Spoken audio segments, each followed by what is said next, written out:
Dehradun a few months back. This place was a safe place when one is all alone. Nestled in the mountain valleys, like a haven much away from the hustle and bustle of the city life. It had a life of its own. Everywhere around here was greenery, and people who lived there were so content that they had no interest to live in an urban area. This remote area was cut off from three ends by huge forests which grew pine trees, and there were also oak birches and deodars, all making a beautiful canopy. There were roads through them, but some ended in a blind lane. Here I was posted devoid of friends and family. I settled with a good heart in order to serve my company. I knew no one here, and for me to make friends was out of bounds, as I was basically a lone wolf, and it stressed me out even to think about socializing with others, and loved to keep to myself. The only person whom I knew was a caretaker. He had warmly welcomed me the day I set foot into this house. My room was on the second floor, a big room with a washroom, a study table, and a chair that creaked at the slightest movement. There was an almirah too, where I could hang my clothes, though it smelt musty. The room itself was damp, and no one knew how long it was closed for outsiders.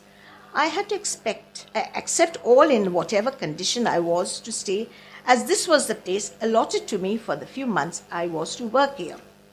I finally resigned to my fate and consoled myself that within 2 months an appeal would be made by me by means of a letter to the high authority to transfer me back to my city where I belonged. To me, days and nights seemed all the same. I used to leave house early and return quickly before dusk, as there were few street lights to show the way. I soon felt homesick and wrote a letter to transfer me back to where I belonged, but chances were bleak. It so happened over my stay that my health started deteriorating and my mood cranky as ever and fluctuating most of the time. At times I would skip my meals and they were too tasteless. I really missed the meals, especially cooked by my mother. One evening when I returned at the usual time, I was given soup which was no better than hot water. One sip was enough for me to puke, and I so emptied the contents into the basin. I sat there not knowing what to do next and felt equally hungry. Tiredness gripped me and I fell asleep in my cushioned chair. I do not know for how long I had slept when a knock on my door woke me up with a start. I looked towards the door when it slowly opened to let in a tall man with a hooded cap and a waistcoat with a red band. I could see the dark corridor dimly lit and his face was hidden from view. He carried a huge-sized dish with net over it and laid it on the table and silently left. The door closed behind him, and with a thud, I sat transfixed in my chair, wondering from where had this man appeared. He seemed someone who did not hail from the place where I stayed. Whatever it be, I was too curious to see what was there in the dish, and the smell of the food made me ravenous as I was famished. There were all the dishes that I had craved for over the weeks, and I thought that the next day I will give extra tip to the caretaker who had taken all the pains to cook for me such special dishes. Having contented myself, I took a betel leaf and chewed it as long as I could enjoy. It was no doubt a wonderful meal. I did not bother to remove the cutlery and straight went to bed after locking the door and closing the windows tightly. I then pulled the curtains as not to let the sunlight in the next day, being a Sunday.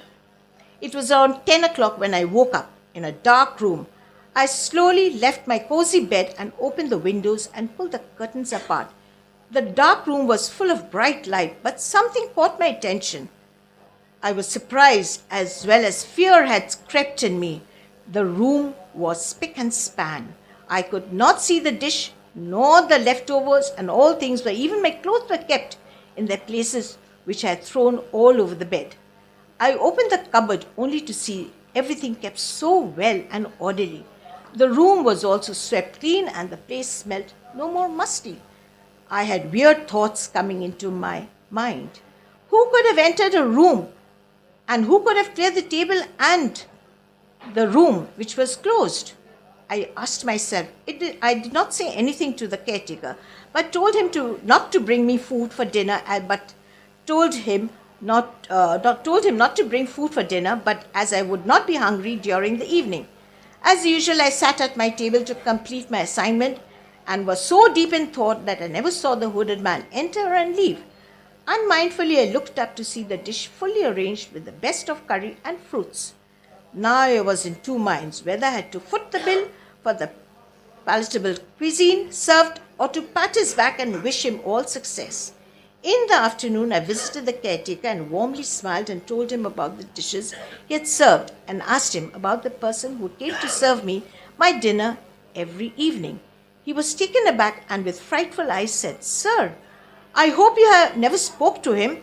I told him that I was in no mood to talk to him and ate what was served, as I thought that it was he, the caretaker, who had cooked so well and with care. He shuddered again and with joined hands told me the history of the man. It was he who owned the place and always took care of the people who came to stay in this house, but never disturbed them. He had died about 200 years back, as records say, and still today he resides and awaits visitors whom he could serve. Well, this is all I had for one of the story. Thank you so much. Thank you.